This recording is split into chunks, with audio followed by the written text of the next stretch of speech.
My husband is innocent, declares Mrs. Leo M. Frank in first public statement. Atlanta Journal, Thursday, June 5, 1913.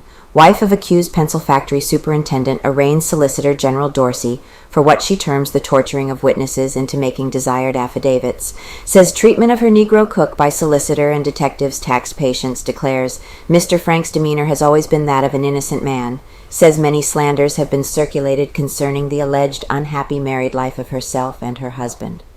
He could not have been the good husband he has been to me if he were a criminal, asserts Mrs. Frank for the first time since her husband, Leo M. Frank, was arrested more than 4 weeks ago on suspicion of having murdered Mary Phagan, the pencil factory girl. The accused man's wife on Thursday broke her silence and issued a statement in which she vigorously attacks Solicitor General Hugh M. Dorsey and the city detectives for the methods which she charges they have employed in an effort to gather evidence against Mr. Frank. Mrs. Frank begins her statement by declaring the action of the Solicitor General in arresting and imprisoning our family cook because she would not voluntarily make a false statement against my innocent husband brings a limit to patience. She charges that witnesses are being tortured into furnishing the kind of affidavits desired by the solicitor and the detectives, and states that it is hard to believe that practices of this nature will be countenanced anywhere in the world outside of Russia. Several times in the course of her statement, Mrs. Frank reiterates her full confidence in the innocence of her husband. Referring to Mr. Frank's movements on the day of the murder, she says, "My husband was at home for lunch, and in the evening at the hours he has stated on the day of the murder.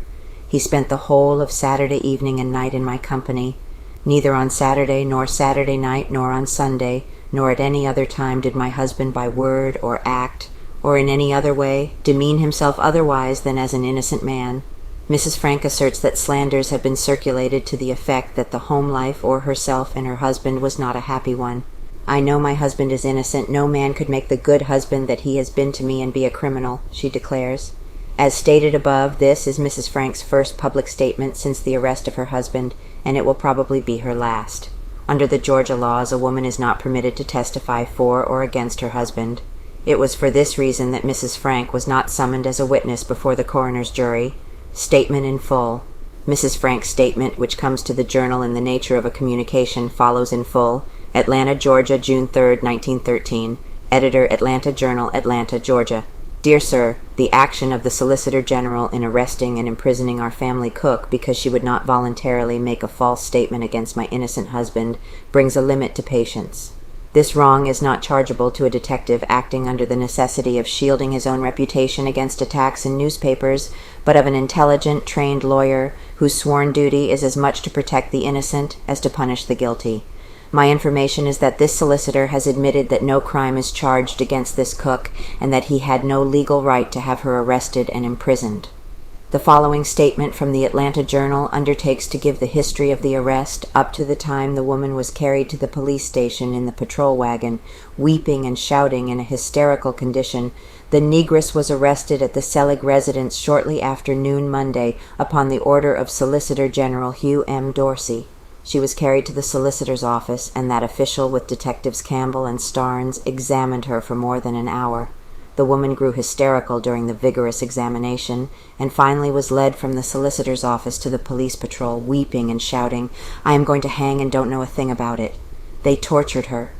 They tortured her for 4 hours with the well-known third-degree process, in the manner and with the results stated in the Atlanta Constitution of June 4th as follows.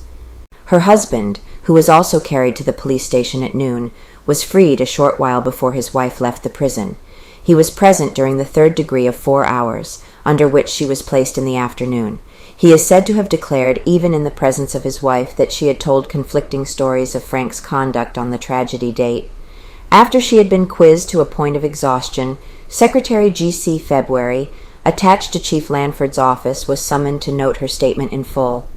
It was the longest statement made by the woman since her connection with the mystery. It will be used probably in the trial. The negress was calm and composed upon emerging from the examination. That the solicitor, sworn to maintain the law, should thus falsely arrest one against whom he has no charge and whom he does not even suspect, and torture her contrary to the laws, to force her to give evidence tending to swear away the life of an innocent man, is beyond belief. Innocent sufferers, where will this end? My husband and my family and myself are the innocent sufferers now, but who will be the next to suffer? I suppose the witnesses tortured will be confined to the class who are not able to employ lawyers to relieve them from the torture in time to prevent their being forced to give false affidavits, but the lives sworn away may come from any class.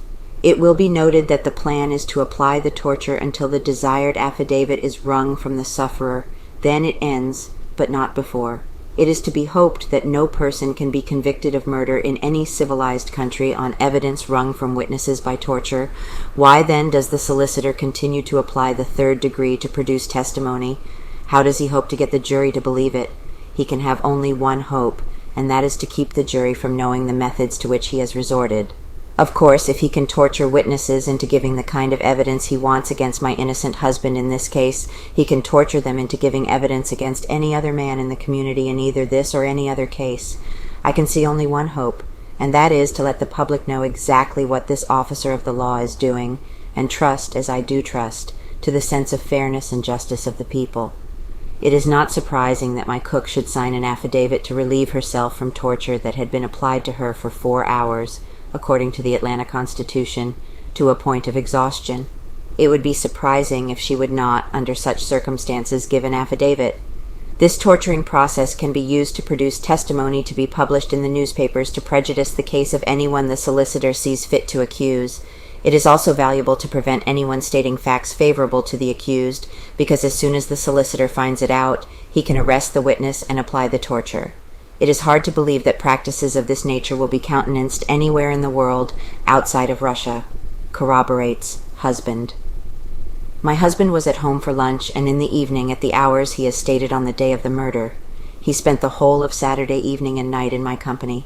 Neither on Saturday nor Saturday night nor on Sunday nor at any other time did my husband by word or act or in any other way demean himself otherwise than as an innocent man. He did nothing unusual and nothing to arouse the slightest suspicion. I know him to be innocent. There is no evidence against him except that which is produced by torture. Of course, evidence of this kind can be produced against any human being in the world. I have been compelled to endure without fault, either on the part of my husband or myself, more than it falls to the lot of most women to bear. Slanders have been circulated in the community to the effect that my husband and myself were not happily married, and every conceivable rumor has been put afloat that would do him and me harm with the public, in spite of the fact that all our friends are aware that these statements are false, and all his friends and myself know that my husband is a man actuated by lofty ideals that forbid his committing the crime that the detectives and the solicitor are seeking to fasten upon him. I know my husband is innocent. No man could make the good husband to a woman that he has been to me and be a criminal. All his acquaintances know he is innocent. Ask every man that knows him and see if you can find one that will believe he is guilty. If he were guilty, does it not seem reasonable that you could find someone who knows him that will say he believes him guilty? Being a woman, I do not understand the tricks and arts of detectives and prosecuting officers, but I do know Leo Frank and his friends know him, and I know and his friends know that he is utterly incapable of committing the crime that these detectives and this solicitor are seeking to fasten upon him. Respectfully yours, Mrs. Leo M. Frank. Dorsey denies having sweated Negro cook solicitor Dorsey, when acquainted with Mrs. Frank's statement, said, "The McKnight affidavit was not made in my office and was not made at my direction. Manola McKnight, the Negro cook of the Seligs and Franks, was not sweated while she was in my office, nor was she sweated anywhere else that I know. Merely she was confronted here with her husband."